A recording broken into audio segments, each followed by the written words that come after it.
Jangan lupa subscribe YouTube channel Metro TV News dan pastikan untuk menyalakan lonceng notifikasinya.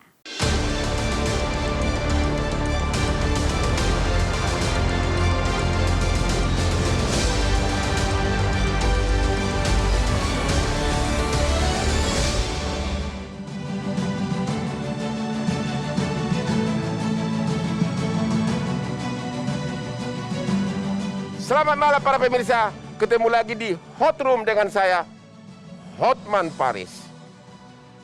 Terjadi lagi diskon pengurangan vonis kasus korupsi di Mahkamah Agung.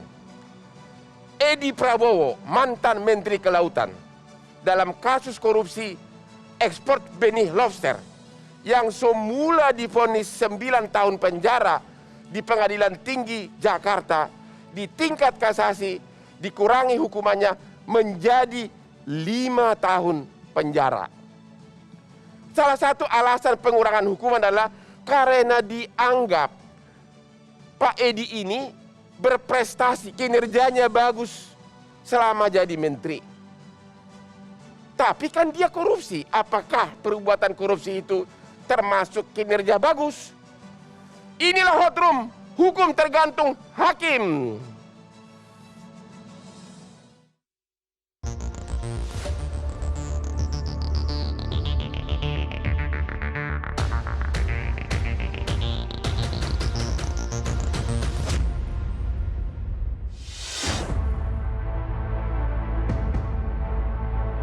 Diskon lagi, diskon lagi. Hakim di negeri ini memang sungguh murah hati bagi koruptor. Sudah jelas-jelas bersalah, tapi kok hukumannya malah dikurangin. Yang lucunya lagi, hukuman terdakwa diperingan karena dianggap hakim berkinerja baik. Lawang ujung-ujungnya korupsi, kok dianggap berkinerja baik? Pejabat negara itu kan sosok yang diteladani masyarakat. Jadi, kalau sudah terbukti korup, hukuman yang diterima seharusnya lebih berat dari orang biasa. Dalam undang-undang sendiri kan sudah diatur bahwa hukuman bagi pejabat negara bisa ditambah 1/3 dari hukuman pidananya. Ada apa dengan hukum di Indonesia? Mengapa selalu tajam ke bawah tapi tumpul ke atas?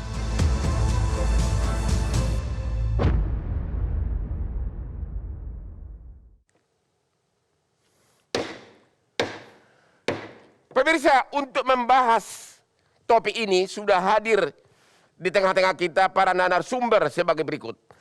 Bapak Gayus Lumbun, Profesor, mantan Hakim Agung, dan juga Kamar Pidana Umum dan Militer periode 2011-2018. Selamat malam Pak Gayus. Kemudian jagoan kita Bapak Saud Situmorang, mantan Wakil Ketua KPK periode 2015-2019. Selamat malam Pak Situmorang. Horas lah. Berikutnya Pak Mukti Pajar Nurdewata, Ketua Umum Komisi Yudisial RI. Selamat malam Pak. Sebelah kiri saya Bapak Kurnia Ramadana, peneliti Indonesia Corruption Watch. Malam Pak. Terakhir Bapak Hendri Satrio, pengamat politik Universitas Paramadina. Pak Gayus, boleh nggak diterangkan inti kasus dari vonis kasasi terhadap Edi Prabowo ini? Apa alasannya dari 9 tahun di-korting menjadi 5 tahun? Dan kenapa terus-terusan terjadi korting vonis korupsi di Mahkamah Agung? Ya baik, terima kasih Pak Hotman. Saya akan mengatakan bahwa hakim memiliki kebebasan untuk mengurangi atau menambah hukuman dari pengadilan sebelumnya. Tetapi baik mengurangi maupun menambah haruslah mendasarkan pertimbangan yang rasional atau logis dan yuridis. Jadi ada dua hal yang perlu diperhatikan untuk hakim menambah atau mengurangi hukuman dari pengadilan sebelumnya. Yaitu satu, logis dan yuridis. Yes. Logis dan yuridis. Ya. Pertanyaannya, apakah dalam kasus Edi Prabowo dua prinsip itu diterapkan? Sebagai orang yang sudah keluar dari sistem, artinya tidak lagi bertugas di Mahkamah Agung, saya mengatakan bahwa putusan ini yang mengurangi demikian banyak, hampir setengah tidak logis dan tidak yuridis. Tidak logis dan tidak juridis. Wah, ini baru pertama kali Pak Gayus bicara seperti ini. Alasannya tidak logis apa? Ya, kalau tadi dikemukakan bahwa alasan berkelakuan baik.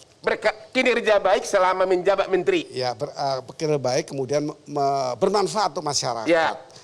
Itu kewajiban bagi saya. Secara logika itu kewajiban, tidak usah mendapat reward. Ya. Tetapi kan yang terjadi, menteri ini menerima sejumlah uang sehingga KPK mengusut, mengajukan ke pengadilan, kemudian diputus. Di tingkat pertama memang 5 tahun, di tingkat berikutnya 9 tahun. Benar. Mahkamah Agung kembali memotong. Kita bicara yang logis dan yang tidak yuridis itu kan, kalau yuridis harus ada acuan hukum untuk mengurangi atau menambah. Ini acuannya apa?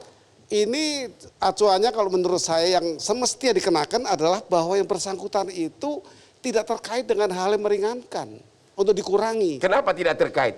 Yang bersangkutan dalam wilayah tipikor tidak pernah menjadi whistleblower. Whistleblower tidak pernah. Tidak pernah. Ya. Yang lain lagi justice kolaborator. Tidak pernah juga. Mengungkapkan siapa-siapa yang terkait dalam perkara ini. Tidak pernah. Tidak pernah sehingga menguntungkan penegakan hukum atau menjadikan penegakan hukum ini betul-betul berjalan dengan lebih baik sebenarnya. Katanya Pak Edi ini berani membatalkan SK-nya Menteri Susi sehingga dia dianggap pahlawan. Tapi dengan SK ini dirubah jadi terbuka bagi dia untuk korupsi karena dia bisa ekspor. Gimana pendapatnya? Ya, itu tadi saya katakan penilaian yang kalau saya bicara logis tentu kritis semestinya. Ya. Kritis itu satu kesatuan dengan rasional dan berpikir seseorang apalagi ini hakim untuk menentukan apakah dengan langkah membatalkan sebuah peraturan itu mengarah kepada hal-hal yang baik. Kan pasal yang dituduhkan maksimum 20 tahun. Menurut Bapak kira-kira pantasnya berapa tahun? Saya tidak bisa mengukur pantas, tapi ada pedoman pemidanaan yang dibuat Mahkamah Agung nomor 1 tahun 2020. Ya. Di antaranya menyebutkan apabila seorang pejabat atau penyelenggara negara yang merugikan keuangan negara atau perekonomian sebesar 100 miliar. Ke atas. 100 miliar batasnya. Dihukum seumur hidup. Berapa? Seumur hidup. Seumur hidup harusnya begitu. Nah, saya tidak mengatakan itu, tapi kira-kira dari segi pedoman begitu. Dari segi pedoman ya, kalau merugikan kan belum dihitung apakah kerugian keuangan negara ini karena perbuatan ini, di mana seorang penyelenggara negara diberi atau menerima uang. Jadi menurut Pak Gayus, vonis kasasi ini bertentangan dengan pedoman Mahkamah Agung sendiri. Sangat bertentangan. Sangat bertentangan. Ya. Pak Saud Situmorang, Laiku. Bapak kan KPK dulunya. Dulu. Tapi dalam kasus ini justru jaksa KPK menuntutnya 5 tahun. Gimana Pak? Ya kalau lihat itu pasal 2 itu kan seumur hidup ya. Terus kemudian sampai 20 tahun lah. Gitu. Ya. Kalau menurut pasal 12A ya. Jadi yang pertanyaannya adalah, kalau kita lihat kronologisnya apa yang dilakukan oleh bersangkutan mulai dari Mei, kan pertama dengan cabut putusan Susi dulu, Mei, sekitar Mei, terus bikin penentuan siapa yang berhak mengangkut, sampai terakhir kemudian terjadi OTT sekitar November 2020. Itu memang yang bersangkutan sudah jelas niat jahatnya sudah nampak di situ gitu ya. Maksud saya gini, seharusnya pimpinan KPK sudah bisa berdebat dengan jaksa penuntut ketika itu panggil kenapa kita beri sekian. Jadi memang kita harus bertanya kepada pimpinan KPK yang sekarang. Harusnya berapa tahun tuntutannya? Kalau saya sih selalu berbicara maksimal kalau selalu berdebat dengan pimpinan lain. Ya itu berapa tahun? 20 tahun? Saya pikir 20, tapi karena kondisinya dari COVID seharusnya seumur hidup aja sekalian. Kan kondisinya COVID, berarti nggak ada rasa keprihatinan. Apa yang terjadi? Bapak kan tahu intern KPK. Apa yang terjadi kok bisa cuma 5 tahun tuntutannya? Ya biasanya kronologisnya begini, ketika kemudian jaksa setelah P21 kemudian kan jaksa laporan mereka akan menyebutkan berapa tuntutan. Setelah kemudian mereka mempelajari kasusnya. Nah 5 pimpinan itu selalu, walaupun kadang-kadang voting juga. 5 pimpinan? Ya 5 pimpinan memutuskan. Tadi kalau saya bilang 20, Pak Agus bilang 10, Laude bilang 15, jadi, nanti di rata-rata. Tuntutan 5 tahun ini atas persetujuan 5 pimpinan KPK? Yes, of course. Kalau enggak malah jadi aneh kalau tidak. Oh. Harus. Nanti kita akan sebutkan. Terus, itu. apakah ada pengaruh politik atau pengaruh lain sehingga cuma 5 tahun? Menurut itu Bapak? nanti Henry yang ngomong tuh. Sebagai Analisa mantan Bapak. penegak hukum, saya Bukan. masih mikir hukum. Analisa Bapak dulu lah, kan Bapak tahu SOP di sana. Kalau ada keanehan tentu ada sebab Kalau akibat. zaman kita dulu, kita we don't care. Ada aja harus orang-orang nelpon, kita nggak tanggepin. Jadi menurut Bapak tuntutan yang pantas berapa tahun? Kalau saya bilang sih seumur hidup, karena kondisinya waktu itu COVID sudah jelas waktu itu. Jadi nggak ada keprihatinan. Itu hal yang memberatkan kalau dalam bahasanya Pak Gayus itu sebenarnya kondisi yang memberatkan sebenarnya. Terima Selain kasih. dia penyelenggara negara. Pemirsa, kita istirahat dulu sesudah berikut ini.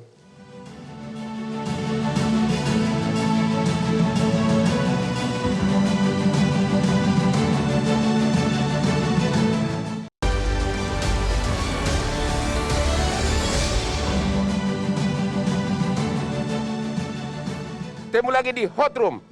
Pak Mukti Fajar Nur Dewata. Duh, nama keren banget sih. Ketua Komisi Yudisial. Saya tahu bahwa kewenangan kalian tidak masuk ke substansi perkara. Apa pandangan Bapak terhadap vonis dari Edi ini? Tanpa ada sesuatu misalnya kelihatan terbukti ada permainan. Apakah hanya dengan melihat vonis, KY bisa nggak merasakan ada yang aneh?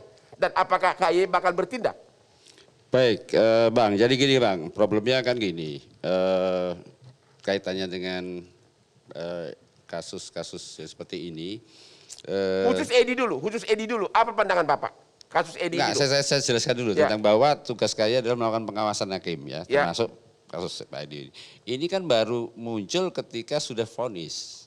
Nah, sementara Komisi Yudisial nggak bisa memasuki wilayah putusan. Kita hanya mengawasi wilayah perilaku hakimnya.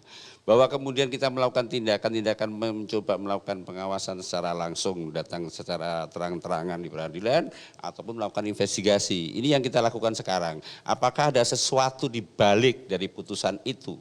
Itu yang menjadi concern dari... Hanya dengan melihat, kata Pak Gayus tadi, tidak logis, tidak juridis. Apakah hanya dengan melihat itu, KY ada kira-kira mulai bergerak nggak?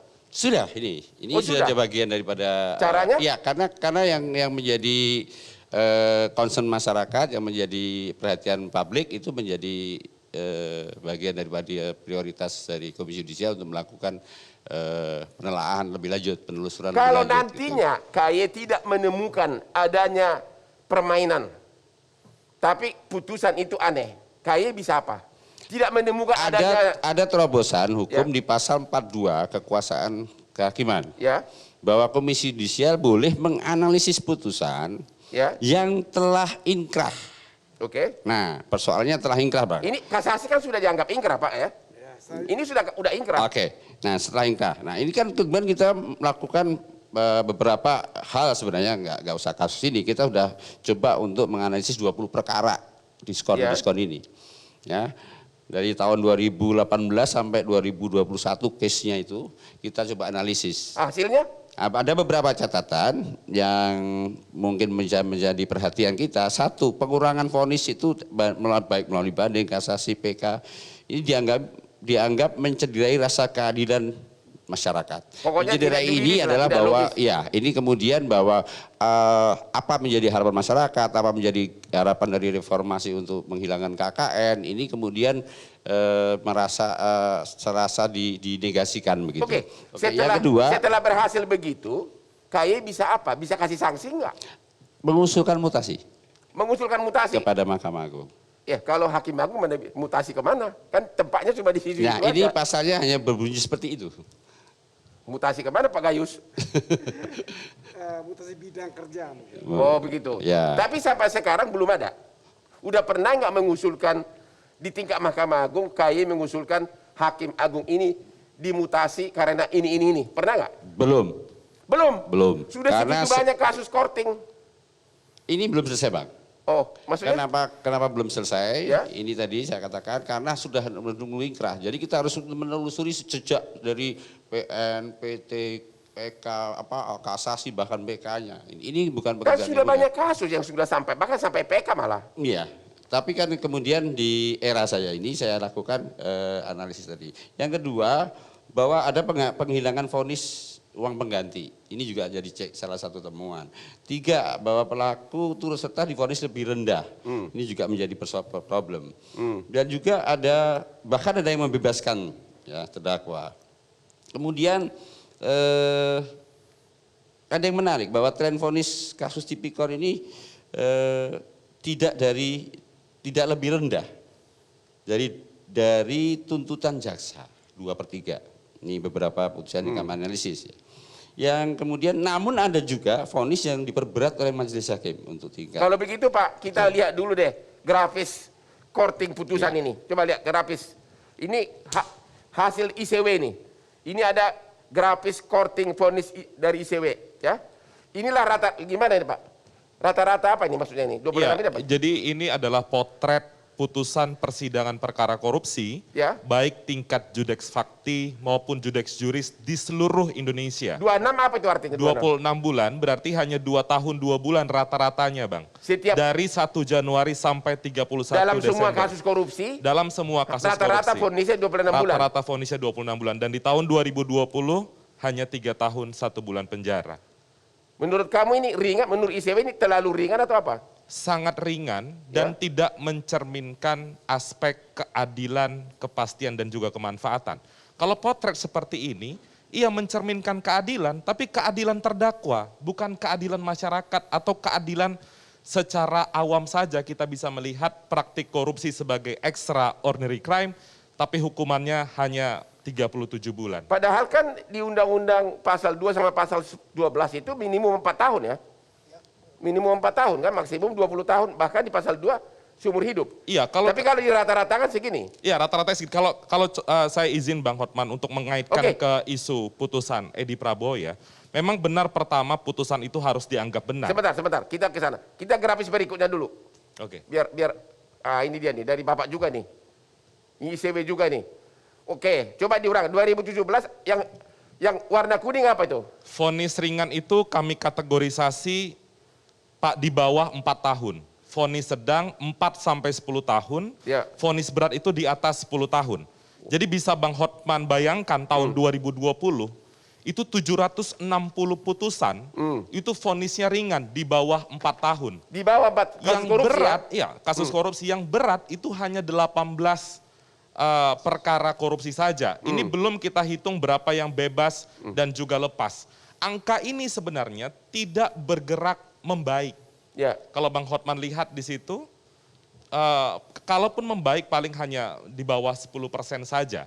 Jadi inilah kondisi 2021 gimana? Persidangan 2021 sedang kami hitung. Kira-kira sama-sama masih sama saja karena fenomena korting hukuman itu kan masih terus-menerus terjadi. Ya. Begitu pula pada tahun 2021 yang lalu. Oke. Ini latar belakang terdakwa yang divonis ya? Jadi ini potret terdakwa itu latar belakangnya apa-apa saja. Kami coba kategorisasi agar lebih clear masyarakat melihat. Dan ternyata vonis ringan itu mayoritas dari perangkat desa, kemudian aparatur sipil negara yang tadi sempat disinggung oleh pembicara sebelumnya, ada isu pejabat publik atau pegawai negeri yang mestinya menjadi dasar pemberat, tapi ternyata masih tinggi juga hukuman ringannya.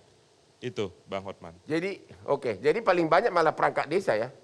ASN di sini maksudnya sampai level apa tuh? Pegawai negeri baik di tingkat provinsi, kabupaten maupun kota. Kalau yang sampai tingkat bupati, gubernur, menteri, ada klaster tersendiri, itu ada klaster DPRD, ada klaster kepala daerah, ada 4 orang yang ternyata juga divonis ringan. Oh begitu? Iya, benar. Oke, khusus Edi Prabowo, analisa ICW apa? Iya, yang pertama tentu putusan itu harus dianggap benar, itu semua orang pasti memahami. Namun kalau kita melihat putusan tersebut disertai dengan alasan-alasannya, maka kami simpulkan putusan itu sangat absurd atau tidak masuk akal. Karena? Kenapa kami katakan seperti itu? Tadi sudah disinggung oleh Prof. Gayus, alasan memperingatnya sangat mudah untuk kita bantah kesimpulan dari majelis hakim tersebut. Cara bantahnya gimana? Misalnya yang pertama, dalam pertimbangan itu disebutkan secara spesifik Menteri Edi Prabowo berkinerja baik. Karena? Pertanyaan saya, kita kan sudah membagi cabang-cabang kekuasaan.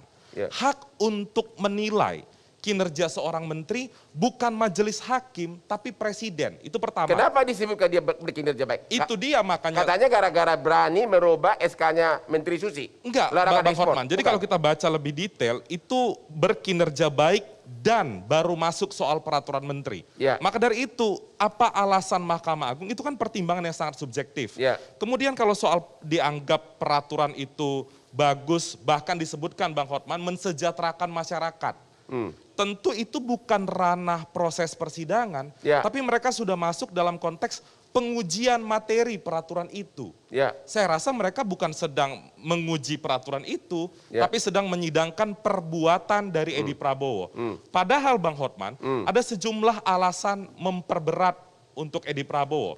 Pertama ada pasal 52 KUHP, pemberatan harusnya ditambah 1/3, bukan dikurangi 4 tahun. Yang kedua tadi sempat disampaikan oleh Pak Saud Situmorang, dia melakukan praktik korupsi di tengah pandemi. Ya. Yang ketiga, sependek pengetahuan saya, ketika yang bersangkutan membacakan pledoi di persidangan, dia pun tidak mengakui perbuatannya. Oh, dia tidak mengakui Dia perbuatan. tidak mengakui perbuatannya setidak-tidaknya sampai pledoi. Jadi itu kan semua harusnya hukumannya menjadi dasar pemberat.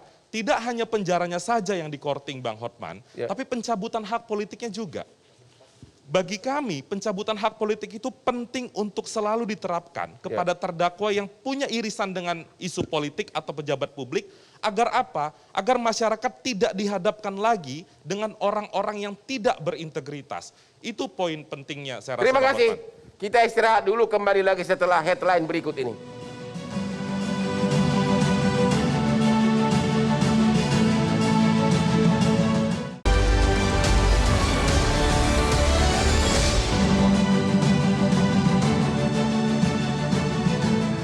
Temu lagi di Hot Room. Pak Hendri Satrio, tadi Pak Gayus mengatakan putusan kasasi terhadap Edi Prabowo, mantan Menteri Kelautan ini tidak logis dan tidak juridis. Itu kata Pak Gayus yang adalah mantan Hakim Agung. Sekarang Bapak sebagai pengamat politik, menurut analisa Bapak, ada apa ini? Apakah ada intervensi politik atau permainan? Jadi gini Bang Hotman, teorinya di ilmu politik itu, bila demokrasi mau langgeng dilaksanakan di sebuah negara, minimal ada 3 hal yang dilakukan. Ya. Yang pertama adalah ekonomi yang merata. Jadi ini kalau sekarang ini contohnya, kalau cari minyak goreng gampang lah dan harganya sesuai. Ini kan susah sekarang ya, langka. Kemudian yang kedua, hukum yang tidak tebang pilih gitu ya. Ini salah satunya yang kita bahas hari ini. Kemudian yang ketiga, kedewasaan berpolitik. Ini contohnya nggak ada orang jahat yang minta penundaan pemilu lah. Gitu ya, kalau sekarang ini. Nah, dari 3 hal itu, faktor nomor 1 dan nomor 2 ini kan selalu menjadi pusat perhatian, walaupun yang sekarang ini penundaan pemilu atau perpanjangan masa kekuasaan ini menjadi penting juga. Kalau dari tadi yang diperbincangkan,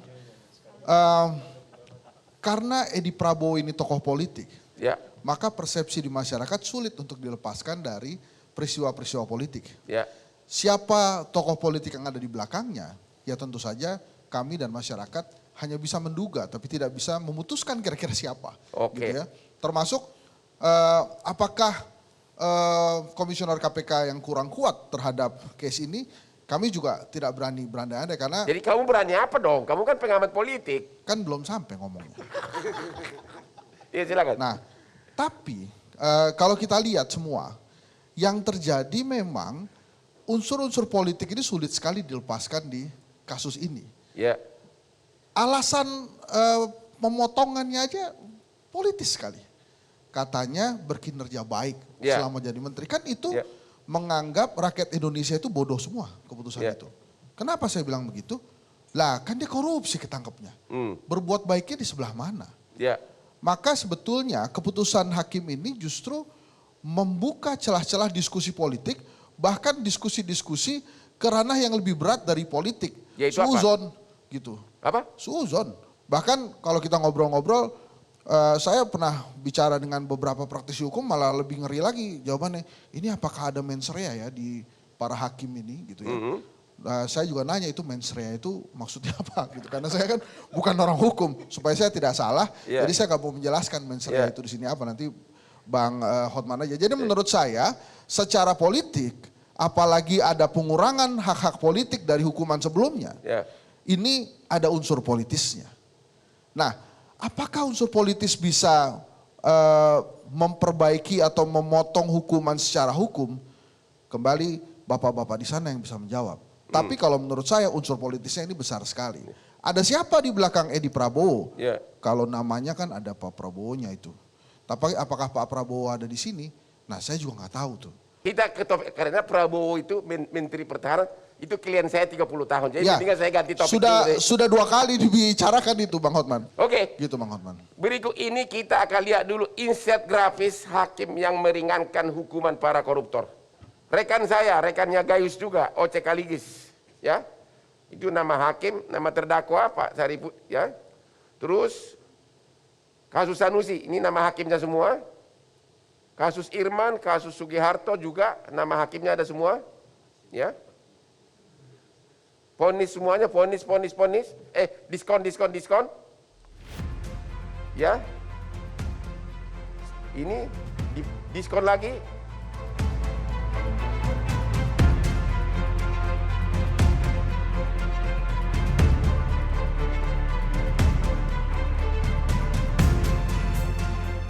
Oke, ada satu lagi yang juga tidak di diskon, tapi malah bebas di tingkat PK. Boleh diceritakan yang melibatkan pengacara? Iya, sebenarnya Bang Hotman, kalau kita lihat VT Bang Hotman tadi, ada nama-nama hakim yang berulang. Si A menangani perkara A, hukumannya ringan, kemudian perkara B, perkara C, dan dia terus nih hakimnya. Mestinya, baik itu Ketua Kamar Pidana atau Ketua Mahkamah Agung, lebih selektif. Kalau sudah track recordnya seperti itu, karena kan tadi ada putusan yang tadi sempat disampaikan oleh Prof. Gayus, putusan itu harus dianggap benar, tidak bisa apapun kecuali dibatalkan oleh peradilan tingkat atasnya.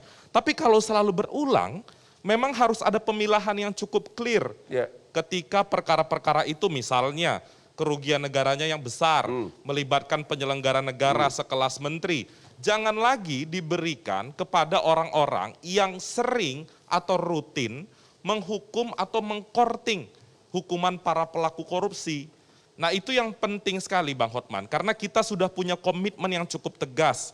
Undang-Undang tahun 2009 tentang pengadilan tipikor, pengadilan dibentuk, ada hakim ad hoc tipikor, harapannya memiliki frekuensi yang sama dan juga ketika menyidangkan perkara korupsi. Terima kasih. Jadi kalau terus-menerus seperti ini masyarakat akan semakin rendah kepercayaannya kepada Mahkamah Agung. Pak Mukti Fajar, setelah Pak Artijo, mantan ketua muda Kamar Pidana meninggal, sepertinya sudah tidak ada lagi yang benar-benar algojo memberikan vonis berat. Apakah dengan meninggalnya Pak Artijo, maka integritas hakim jadi berkurang? Tidak. Jadi pertama saya jelaskan dulu bahwa tugas Komisi Yudisial itu menjaga martabat marwah perilaku hakim. Satu, melakukan waskim jika dia terindikasi berbuat nakal gitu ya. Yang kedua, melakukan peningkatan kapasitas untuk meningkatkan update keilmuan dan menjaga meningkatkan kode etik Pak Gayus perilaku. bilang kasus putusan Edi tidak logis, tidak zoologis dan tidak juridis. Apakah itu ada indikasi? Sebentar Pak, saya serahkan dulu Pak. Yang ketiga, melakukan advokasi kalau hakim itu mendapatkan penistaan dan sebagainya. Nah, ini yang kemudian ketika kita ukur hasilnya, indikator ini setiap tahun indikator hakim ini naik. Naik apanya? Naik skornya. Jadi ya di 2020 itu 6,64. Kemudian yang di 2021 ini yang kita targetkan 7,04. Justru yang didapat hasil surveinya adalah 7,40. Apa itu? Angka 7 artinya apa tuh? Ya artinya skor indeks integritas hakim tadi.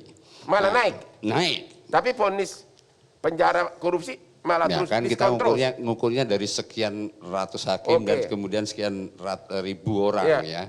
Jadi tidak satu hakim saja kita nilai. Nah ini yang kemudian Komisi Yudisial masih optimis.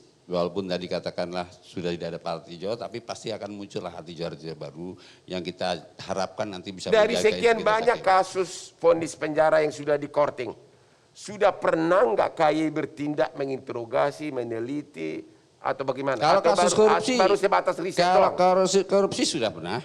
Jadi ada hakim yang pada saat persidangan ditemukan pengawasannya dia mendapatkan suap, dia mendapatkan gratifikasi dan atau dia minta sesuatu.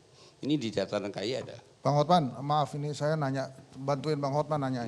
Tadi Mas Mukti mengatakan optimis akan ada hakim-hakim sekelas Pak Artijo. Berarti dia mengakui sekarang belum ada yang sekelas Pak Artijo gitu Pak Mukti ya? Oh begitu Pak, benar nggak? Harapan kita harus optimis gitu aja. Jadi sampai Berarti memang belum ada Bang Hotman. So jadi artinya kita harus bersedih nih Bang Hotman sekarang. Ya jangan persepsinya langsung dipersepsikan. Bang Hotman. Tapi bahwa indeks integritas ini menunjukkan kenaikan. Berarti kita berharap ada optimisme bangsa ini untuk menjadi lebih baik terhadap para hakim ya. Bang Hotman, saya sedikit Bang. Jadi ICW pernah melaporkan dugaan pelanggaran kode etik hakim. Bahkan kala itu tersiar di pemberitaan hakim itu bertemu dengan pengacara terdakwa. Ya. Selang waktu beberapa bulan kemudian, surat datang ke ICW dan kami baca kopnya dari Komisi Yudisial, ternyata KY tidak menganggap itu sebagai pelanggaran kode etik. Kok Itu bisa, pertama. Bang Hormat, ada lagi sedikit. Ya. Yang kedua, pengawasan yang disampaikan oleh Pak Mukti tadi, pengawasannya pasca vonis atau awal mula persidangan. Ya. Kalau pasca vonis sulit menemukan dugaan pelanggaran kode etiknya.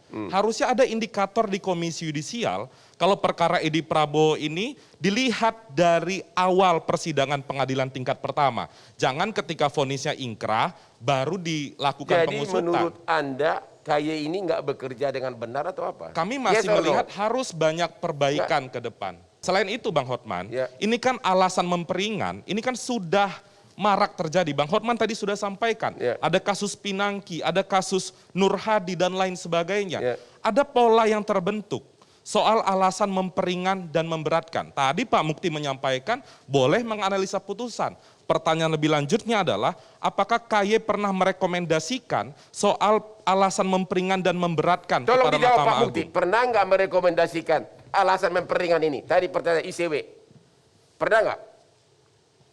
Selama ini proses analisisnya belum selesai ya. Kalau bisa tolong itu dulu. Pernah nggak KY merekomendasikan atau memberikan ada standar yang jelas apa hal memeringankan, apa hal memberatkan. Kenapa vonis ini didiskon gitu? Kita punya metodologi dalam melakukan analisis ya. Tentunya ada beberapa ukuran-ukuran indikator yang kita pakai. Bahwa tadi saya sampaikan proses ini kan sudah harus diikrah sehingga panjang. Dan ini saya katakan tadi belum final. Nanti kalau sudah final kita akan sampaikan. Jadi sampai hari ini atas vonis diskon ini KY belum pernah menyurati Mahkamah Agung. Di era saya yang baru setahun ini belum mulai ini, kemudian tengah tahun ribut-ribut diskon itu, kita baru jalankan Bang. Jadi sampai hari ini Komisi Yudisial belum pernah menyurati Mahkamah Agung kenapa terjadi diskon yang begitu banyak? Belum pernah? Belum. Yes or no? Belum pernah. sepertinya. Oke, kita istirahat dulu, akan kembali setelah yang berikut ini.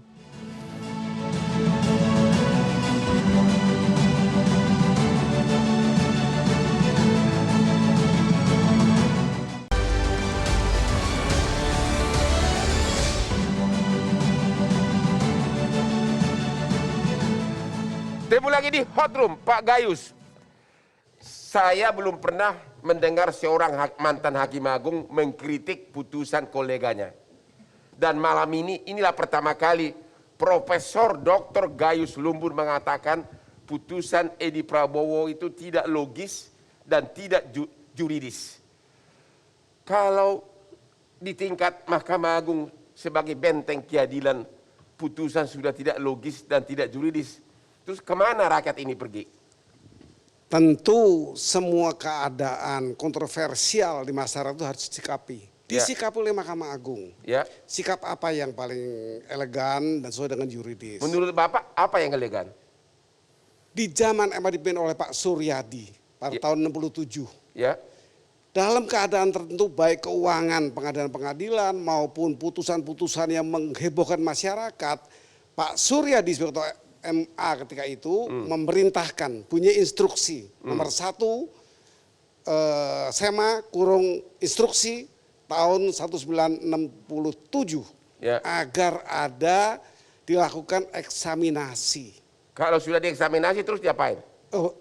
putusan eksaminasi yang berlaku kemudian kan Mahkamah Agung yang menyelenggarakan, kecuali eksaminasi oleh publik pernah, UI menyelenggarakan, LBH pernah, ya tidak ada hasil apa-apa karena dinyatakan memang betul dia menyimpang, titik. Kalau kasus Edi Prabowo ini masih perlu nggak dieksaminasi dan terus selanjutnya ini apa? solusi karena MK telah memutus melarang jaksa untuk PK. Jalan satu-satunya hanya PK. Lalu siapa yang bisa menyelenggarakan? Mahkamah Agung. PK-nya PK bentuknya eksaminasi, instruksi untuk dilakukan eksaminasi. Kenapa? Kalau tadi dibahas dengan banyak panjang lebar, tidak pernah dibahas sedikit pun mengenai hakim yang dissenting opinion atau concurring opinion. Kenapa nggak dibahas? Ini menentukan, ini indikator yang kuat. Hakim bisa 3, bisa 5, bisa 7, pernah 9 Mahkamah Agung ketika perkara Bulog. Artinya kalau ada satu yang dissenting, apalagi beda satu, kalau 3 ini satu dissenting. Ini indikator, kenapa kok bisa begini? Dalam vonis kasasi Edi Prabowo ini, kalau sudah dieksaminasi, apalagi yang bisa dilakukan oleh Mahkamah Agung? Itu putusan final. Artinya, sudah final, publik mesti menerima. Kalau memang dieksaminasi, eksaminasinya memang kredibel. Unsur-unsurnya ajak publik juga, ajak tokoh-tokoh masyarakat untuk menduduki salah satu hakim, menjadi hakim. Saya pikir itu solusi, karena di publik tidak selesai masalah ini, bahkan bertambah-tambah terus. Solusi ada eksaminasi sesuai dengan instruksi Ketua Mahkamah Agung Pak Suryadi di tahun 67. Ada buktinya. Terima kasih. Oke, berikut ini kita akan melihat grafis persepsi publik terhadap lembaga hukum. Pak Hendri, Pak Hendri Satrio, apa ini? Ini nilai rapot apa ini maksudnya ini? Ya, jadi kami tanya tuh, ada skalanya Bang, 1 sampai 10. KPK gimana, pengadilan gimana, kejaksaan gimana, kepolisian gimana. Ini tingkat kepercayaan ya. Sebetulnya kalau dilihat, tingkat kepercayaannya kan masih di atas 5 nih. Jadi sebetulnya masih bagus. Kalau naik kelas gitu, karena kan nggak merah. Tapi kan kalau 6 itu sebetulnya ada di persimpangan antara bagus dan tidak.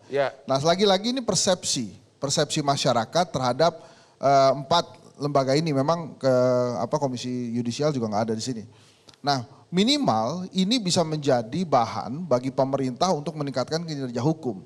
Nah repotnya kejaksaan, jaksa agungnya politis gitu ya.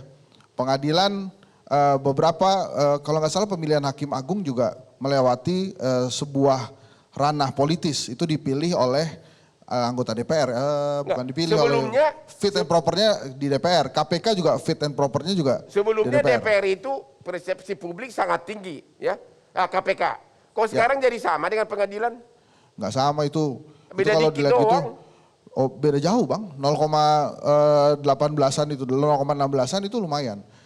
Jadi sebetulnya ya ini pasti Abang menanyakan tadinya KPK tinggi kan.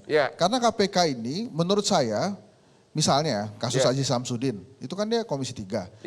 Berani nih Bang Firly nangkap Komisi 3 ini. Padahal kan waktu itu yang melantik itu juga Komisi 3.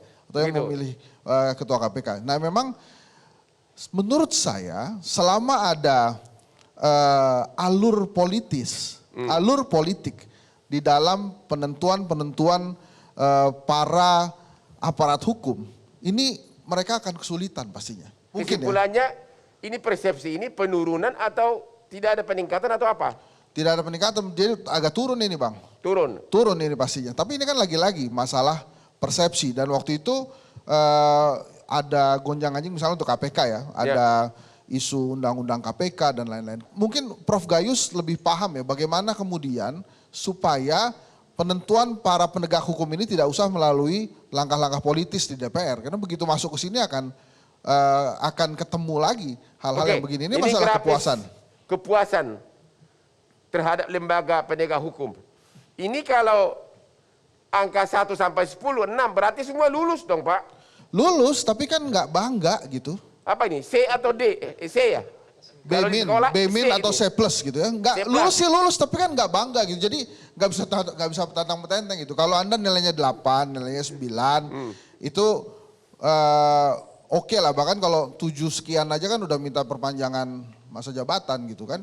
Kalau begini nih susah ada yang minta perpanjangan masa jabatan karena memang diperhatikan betul gitu. Nah bersih dari korupsi juga begini. Jadi ini lagi-lagi adalah persepsi sebetulnya begini Bang. Inti dari semua hasil survei ini adalah ada persepsi yang ingin sekali dibangun oleh masyarakat bahwa ayo dong penegak hukum tolong tidak tebang pilih dan lakukan hukum sebaik-baiknya. Gitu. Oke, kesimpulannya menurut Anda belakangan ini semakin terus-terusan menurun atau gimana gitu loh? Semakin bikin deg-degan Bang. Hah? Semakin bikin deg-degan. Jadi maksud saya kalau pertanyaannya itu ngeri itu jawabannya. Ya. Apakah makin menurun atau tidak? Enggak juga. Ada juga beberapa yang menurut saya naik gitu ya. Misalnya KPK nangkap Bupati Langkat, itu kan banyak hal yang ternyata bererot tuh di belakangnya. Ya. Nah itu menurut saya sebuah prestasi yang baik juga. Terima kasih. Pak Saud, dari survei dari beliau ini tadi, ternyata kepercayaan, kepuasan, keefektifan KPK sangat rata-rata hanya sekitar nilai 6. Ya, artinya belum memuaskan. Apakah setelah Anda keluar dari KPK terjadi begini atau gimana? Iya enggak juga sebenarnya toh mereka juga dipilih dengan cara yang sama, tes yang sama. Persoalannya yang membedakan adalah ketika undang-undang baru itu datang, nilai yang ada selama ini di KPK itu hilang sama sekali. Nilai apa? Integriti, hilang. Egaliter, hilang, maksudnya hilang, maksudnya integritas mereka hilang. Ada pasal yang menegaskan bahwa langsung tidak langsung pimpinan KPK tidak boleh bertemu dengan orang yang ada kaitannya dengan perkara. Emang sekarang banyak pertemuan? Kan sudah ada yang diputuskan, malah cewek ketawa-ketawa gitu. Ada pertemuan, kemudian hanya dipotong gaji. Oh, yang itu, yang ibu jadi itu ya? value-nya sangat berbeda. Jadi nggak bisa diharap banyak lagi sebenarnya. Tidak bisa diharap banyak lagi? Yes. Karena apa itu? Karena value sudah berubah, ya kemudian itu akan nurun ke bawah. Bayangin ada orang ngambil dari lemari emas dibawa pulang ke rumahnya, itu tidak pernah terjadi sebelumnya. Sebelumnya kita sangat tegas. Minjem helm nggak izin aja bisa dipotong gaji gitu loh. Yeah. Value itu sangat strict. Dan yang kita sebut sebagai perlunya KPK itu sebagai apa namanya whiter than white, Anda harus lebih putih dari putih, ini sekarang udah hampir hitam gitu loh. Menurut Bapak makin hitam? Makin hitam. Makin hitam. Dan itu terlihat kok, itu kan Mas Andri udah bilang tadi, yang nggak berprestasi minta perpanjangan jabatan. Apakah karena pengaruh undang-undangnya atau pengaruh intervensi politik di belakang penunjukan bos-bos di KPK atau apa menurut Bapak? Sedangkan sekarang sudah jelas bahwa dia lembaga eksekutif. Itu saja sudah menunjukkan bahwa dia tidak independen. Dan undang-undang KPK baru dia menantangkan dia bagian dari eksekutif. Oh, jadi saya sudah membayangkan itu pasti tiap malam diteleponin aja entah sama siapa-siapa. Gitu. Kalau penangkapan kepala daerah itu gimana Pak Satrio? Dia bilang tadi jangan-jangan tiap malam diteleponin katanya. Nah itu dia, tadi kan yang saya katakan selama KPK ini dan penegak hukum lain itu melalui sebuah peristiwa politik untuk menjabat kejabatan petinggi penegak hukum, itu akan sulit pasti posisinya. Makanya mudah-mudahan para ahli-ahli hukum dan ahli tata negara ini menemukan cara bagaimana supaya penegak-penegak hukum di Indonesia ini tidak usah melalui langkah-langkah politik gitu.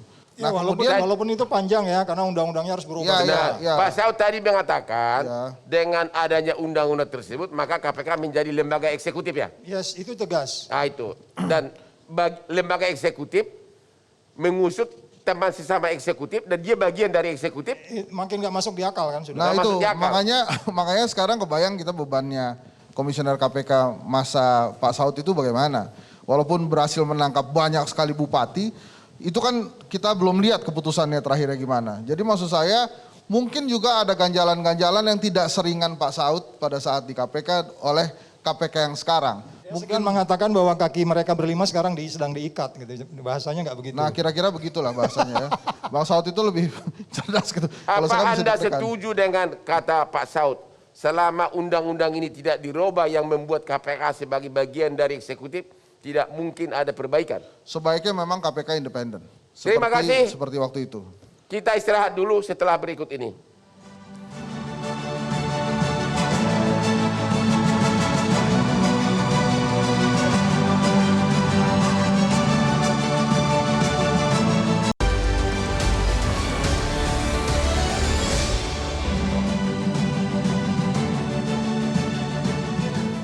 Temu lagi di Hot Room. Pak Kurnia dari ICW mau bicara sesuatu apa nih? Kayaknya menarik nih. Iya, Bang Hotman. Sebenarnya saya berharap malam ini Pak Firly Bahuri bisa hadir ya di tengah kita untuk kita tanya bagaimana sebenarnya konteks sudah kasus ini. Sudah diundang katanya. Sama juga juga diundang dari Mahkamah Agung tapi tidak ada yang bersedia hadir. Oke, Bang Hotman, saya ingin menjelaskan satu hal. Kalau kita melihat konteks KPK hari ini, ada beberapa pihak di awal itu mengglorifikasi penangkapan Edi Prabowo. KPK sudah baik menangkap 2 menteri dalam waktu 2 bulan. Ya. Mari kita lacak. Kalau kita merujuk pada tuntutan KPK, KPK itu hanya menuntut Edi Prabowo 5 tahun penjara. Seolah-olah juga ada yang menganggap ini besar. Jangan lupa 5 tahun penjara itu hanya 1 tahun di atas pidana minimal pasal 12 huruf A. Itu pertama Bang Hotman. Ya. Kemudian yang kedua, saya... Dan tahu, kalau 5 tahun divonis berikut remisi nanti bisa kena 3 apalagi tahun. Sekarang PP 99 2012 itu sudah dianggap tidak berlaku. Ya. Jadi syarat seseorang warga binaan mendapatkan pengurangan hukuman semakin lebih enak mereka merasakannya. Selain itu Bang Hotman, masyarakat cukup tergelitik ketika mendengar pernyataan dari Komisioner KPK Pak Alexander Marwata. Ya. Bang Hotman tahu Pak Alexander Marwata itu menanggapi putusan Mahkamah Agung, Ya. dia katakan apa? Putusan itu tidak mencerminkan keagungan mahkamah. Padahal putusan ini yang sesuai dengan tuntutan KPK. Benar, 5 Jadi tahun. apa yang mereka kritisi? Ya. Begitu juga PLT juru bicara KPK mengatakan ini tidak memberikan efek jerah. Loh Anda menuntutnya sangat rendah. Jadi Bang Hotman, saya membayangkan kalau putusan ini berada di tingkat pengadilan tinggi bukan di Mahkamah Agung, pertanyaannya apakah KPK akan kasasi? Tentu tidak, karena sudah sesuai dengan tuntutannya. Ini kan sama seperti kasus Pinangki, Ya. kalau Bang Hotman ingat beberapa waktu lalu. Jadi konteks KPK sebagai representasi korban tidak ada. Satu data terakhir Bang Hotman, saya coba mengumpulkan tuntutan KPK terhadap menteri-menteri sebelumnya. Ya. Ternyata tuntutan Edi Prabowo ini termasuk salah satu yang sangat rendah. Ya. Misalnya KPK pernah menuntut Rohmin Dahuri, mantan Menteri Kelautan 6 tahun penjara, Ya. Andi Malarangeng 10 tahun penjara, Surya Dharma Ali 11 tahun penjara, Jero Wacik 9 tahun penjara, Imam Nahrawi 10 tahun penjara. Edi Prabowo hanya 5 tahun. Tadi Pak Saud sudah menyampaikan tidak mungkin penuntut umum itu menuliskan sendiri 5 tahun. Itu pasti atas kesepakatan Komisioner KPK, maka dari itu penting selain pertanggungjawaban Mahkamah Agung, pertanggungjawaban Komisioner KPK hari ini kenapa mereka bisa menuntut sangat rendah kepada seorang menteri korup seperti Edi Prabowo. Itu Bang Hotman. Ini bagaimana nih Pak Mukti? Ini semua mengeluh. Padahal korupsi itu kan extraordinary crime. Ini kan KY diamanahkan oleh undang-undang untuk mengawasi nih. Gimana KY ini? Jadi kalau KY sangat concern lah ya, sangat concern terhadap pengawasan hakim. Tapi itu sekali lagi pengawasan hakim, apalagi kita kategorikan juga beberapa itu dengan hakim hitam, hakim abu-abu, hakim putih dan sebagainya. Yang hakim hitam ya sudah kita habisin. Kenapa? Yang hakim hitam catatannya udah banyak, itu sudah kita habisin. Kita usulkan sanksi terberat misalnya begitu. Nah yang abu-abu coba bisa kita bina apa enggak? Karena tolong difahami juga bahwa Komisi Yudisial dengan keterbatasannya kewenangannya itu bukan komisi pemberantas hakim, tapi komisi yang menjaga integritas hakim supaya hakim-hakim ini bekerja dengan baik sehingga masyarakat percaya pada lembaga peradilan dan hukum. Itu yang terpenting Bang. Kalau masyarakat sudah nggak percaya terhadap hukum dan lembaga peradilan karena hakim-hakimnya tadi yang nakal, yang macam-macam, itu bisa masalah. Tapi sampai yang hari ketiga, ini kita juga lindungi hakim kalau dia intervensi. Nah ini yang belum banyak diketahui publik. Intervensi itu bisa macam-macam, bisa ancaman, bisa iming-iming. Dan ini bahkan hakim juga banyak yang belum tahu.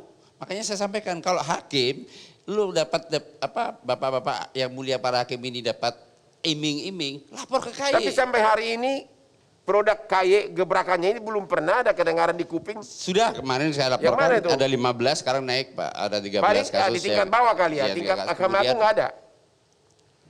Semuanya di tingkat mana itu? Yang 15 itu kasus di mana? Pengadilan negeri, pengadilan tinggi atau Mahkamah Agung? Yang ini beragam Bang. Ada datanya. Tapi yang kasus korupsi yang semua tadi dibikin daftar oleh ICW, satu pun belum pernah dianalisa oleh KY. Sudah sedang dianalisa. Yang tadi masih dianalisa? Masih dianalisa, belum selesai. Belum selesai.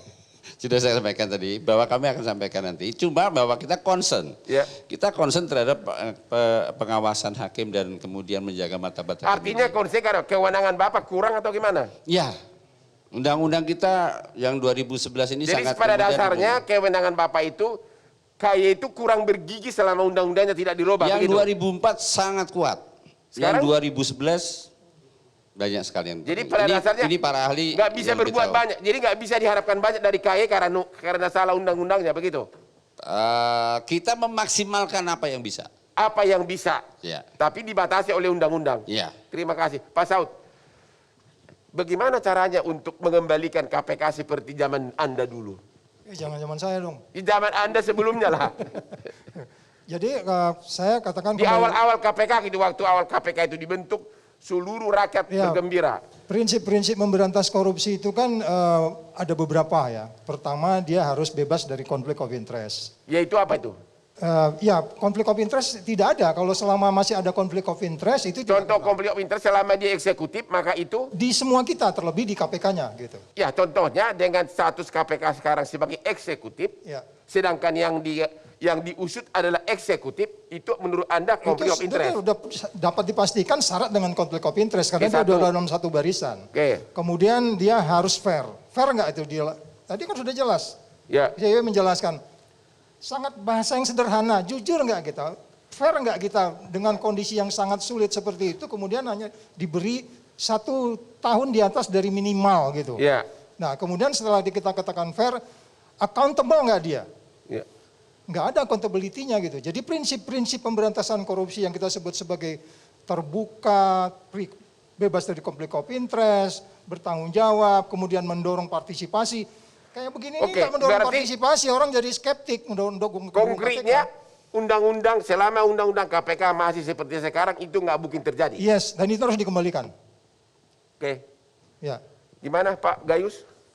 Setuju dengan kata Pak Saud bahwa Bapak agak sedikit dulu, Bapak kan Hakim Agung, tapi dari segi konflik of interest KPK sekarang bagian dari eksekutif, yang diperiksa eksekutif. Apakah itu tepat?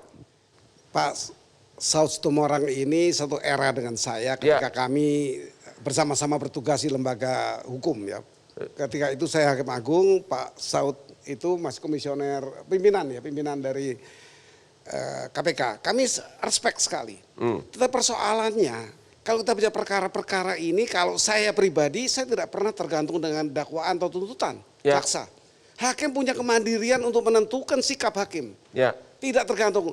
Jadi kalau ini dikatakan ini 5 tahun, harus 5 tahun atau kemungkinan besar cukup 5 tahun, tidak demikian. Artinya hakim berwenang memvonis jauh di atas boleh sebatas tuntutan. Sebatas undang-undang mengatur maksimal. Jadi bagi saya tidak ada jaksa yang berat pun tidak soal sebenarnya. Jadi tidak harus sama dengan tuntutan. Maka pandangannya salah kalau mengatakan ini karena jaksa menuntut ringan. Hakim harus memiliki kemandirian sikap hakim yang secara khusus. Tadi saya ingatkan kalau dengan KY misalnya KY perlu penguatan. Banyak hal yang perlu diperkuat. Kenapa? Kalau KY dibatasi dengan tidak boleh masuk teknis yuridis, ini di depan ini kekurangannya. Tetapi saya bersama KY seringkali menjadi hakim MKH di Mahkamah Agung, hakim Majelis Kehormatan Hakim. Kami bersama-sama memutus. Di situ pedomannya apa? Pedomannya tetap tidak hasil pengamatan KY, tidak. Dari pengamatan kedua pihak seperti apa contohnya? Kalau ada putusan yang kita ragu bahwa ini ada intervensi pemberian uang, di sana itu tadi saya katakan ada indikatornya. Di majelis ini sudah ada yang tidak sepaham, dissenting. Itu dipelajari oleh KY sebenarnya. KY kewajiban KY untuk memulai itu masukkan kepada MKH. Maka MKH akan memutus itu. Kami kan tidak tahu penyidikannya.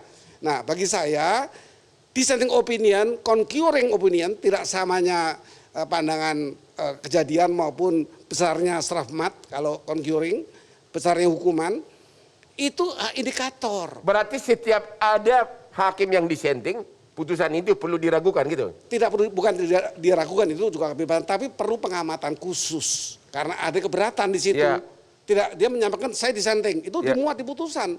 Nah, ini menjadi masukan buat KY untuk memulai langkah-langkah KY. Kenapa ini disetting? Ada apa? Itu orang luar tidak boleh baca. Yang baca Ketua Mahkamah Agung. Maka KY bisa minta ke Ketua Mahkamah Agung. Itu namanya Strafmat. Strafmat ini buku putih hakim. Tidak boleh siapapun baca kecuali Ketua Mahkamah Agung.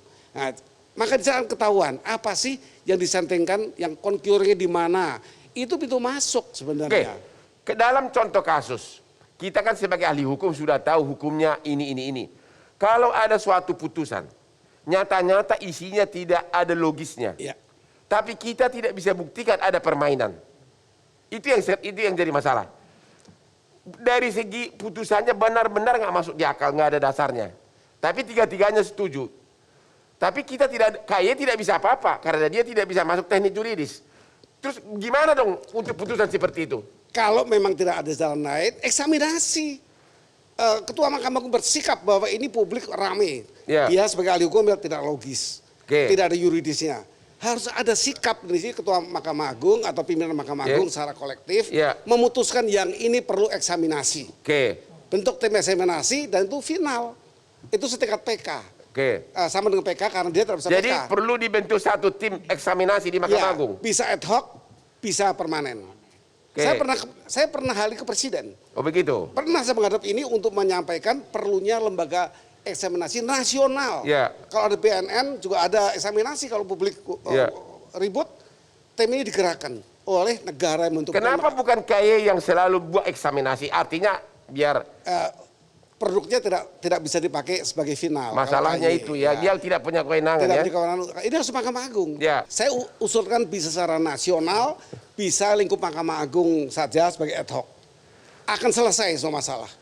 Semua keraguan publik, semua gonjang ganjing akan selesai. Tim eksaminasi, semua keraguan publik akan selesai dan kita akan happy semuanya. Kita istirahat dulu deh.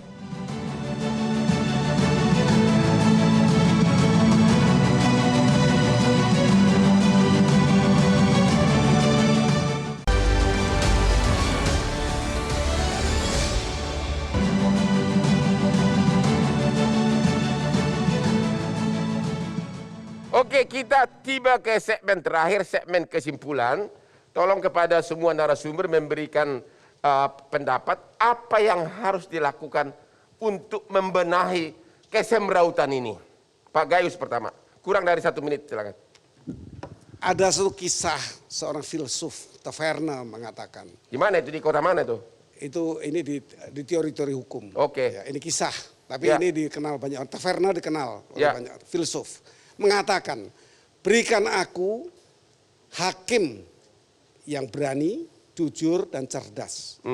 Tanpa undang-undang atau undang seburuk apapun, aku akan berikan putusan yang baik. Itu saja. Jadi bagi saya, puncak dari semua persoalan itu hakim. Nah, hakim itu tidak satu orang. Hakim ini tentu majelis. Nah, di majelis inilah kalau ada kegagalan atau ada hal-hal lain dikhawatirkan, bentuk tim baru. Majelis hakim baru yang dalam kapasitasnya tadi saya katakan kalau di tingkat Mahkamah Agung ya eksaminasi, kalau tingkat bawah kan ada upaya hukum luar biasa bisa PK. Yang ini juga tidak usah PK karena MK pernah memutus jaksa tidak boleh PK. Ini berbagai pikiran yang saya satukan di pikiran saya, mungkin kembali ke usulan saya beberapa tahun yang lalu ketika saya menjabat di MA, saya usul agar bikin satu badan yang bernama eksaminasi untuk merespon kontroversial putusan yang dianggap tidak rasional. Jadi kata-kata indah sore ini adalah berikan aku, gimana ulang lagi Pak? Berikan aku hakim yang cerdas, yang berani dan jujur. Berikan aku hakim yang cerdas dan berani dan jujur. Pak Saud Situmorang, apa kesimpulan Anda? Kalaupun jujur dan sebagainya, tapi kalau ada konflik of interest, perintah atasan gimana bisa coba? Kayak KPK sekarang kan ada konflik of interest. Ya, jadi secara keseluruhan dari skala 1 sampai 100 kan kita dapat nilai 37, itu kan nggak naik kelas itu. Passing grade juga nggak jauh lah gitu. Jadi bagaimana kita bisa membenahi ini? Ada banyak variabel-variabel yang harus kita benahi. Persoalannya adalah kita tidak pernah konsisten dari awal terus berlanjut. Lobster ini itu dimulai juga kebijakan menteri sebelumnya yang kemudian diubah yang orang berikutnya kan begitu. Jadi konkretnya perbaikan apa? Perbaikan itu harus konsisten dan terus, bukan malah makin mundur ke bawah. Undang-undang KPK itu tadinya kita harapkan itu diganti untuk kemudian dia menjadi lebih powerful Yang sebenarnya. terjadi apa? Iya, makin lemah kan, sudah jelas itu dia bagian dari lembaga eksekutif, kemudian kita sudah menyebutkan Dan lebih dari salah satu perbaikannya itu harus diganti undang-undangnya. ya harus dikembalikan semula dan kemudian dari sana baru kita kemudian menata kembali lagi bahwa dia benar-benar lembaga independen. Seperti Lai juga bilang tadi, ini kan extraordinary crime, tapi kita mengatasinya dengan cara-cara yang biasa. Terima kasih. Ya. Pak Mukti, kesimpulannya Pak. Baik, saya ingin menyatakan bahwa hakim adalah wakil Tuhan. Maka dia harus membuat satu keputusan yang bisa dia pertanggungjawabkan kepada masyarakat yang itu bisa diterima secara logika hukum. Kemudian juga melihat dampak daripada rasa keadilan pada masyarakat, tapi juga dia harus bertanggungjawabkan nantinya di hadapan Tuhannya. Itulah yang harus menjaga integritas dia. Hukum memang kadang tegak, hukum kadang runtuh, tapi jangan pernah kita lelah mencari keadilan. Apakah Anda mengusulkan salah satu perbaikannya adalah kewenangan KE harus ditingkatkan? Yes or no? Yes, kita coba ajukan RUU. Terima kasih. ICW, Kurnia.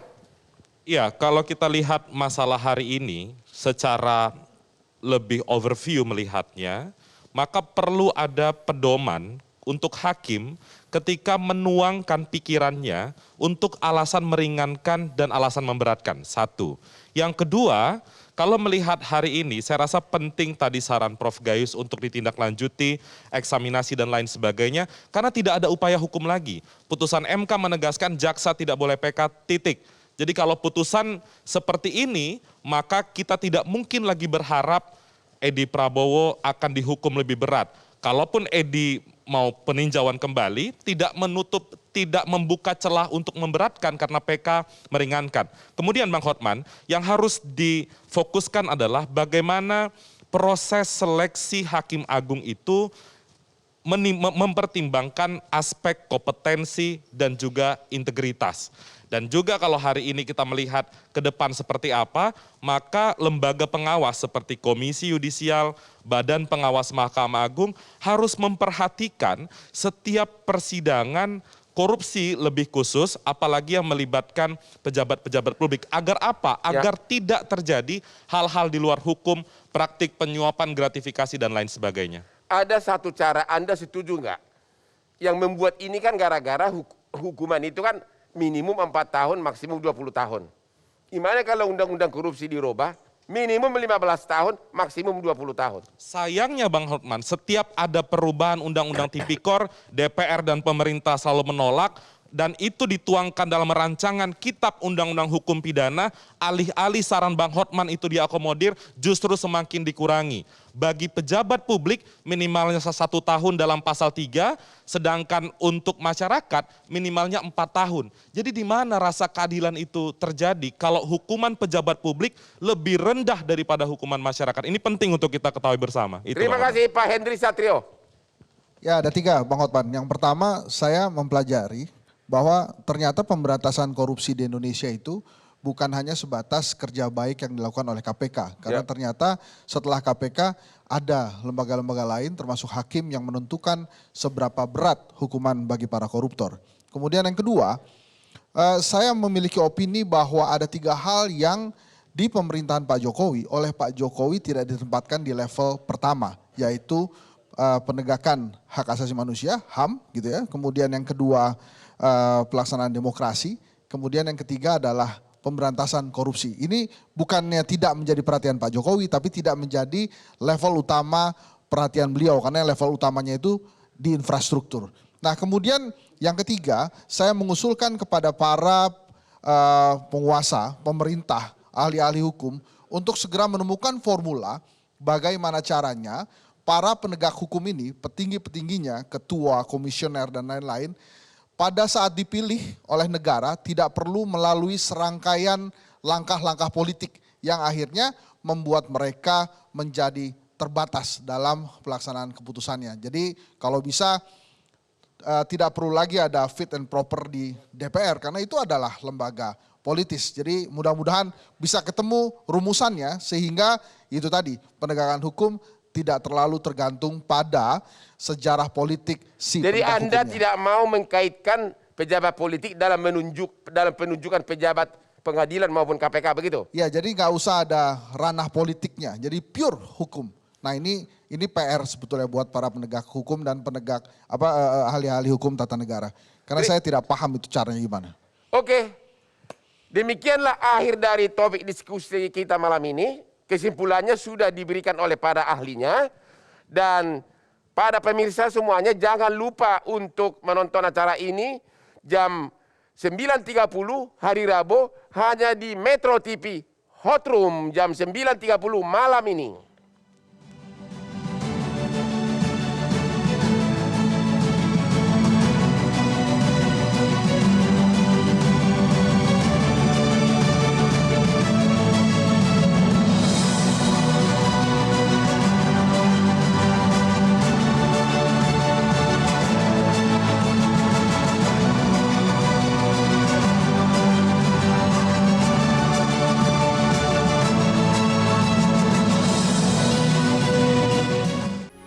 Metro TV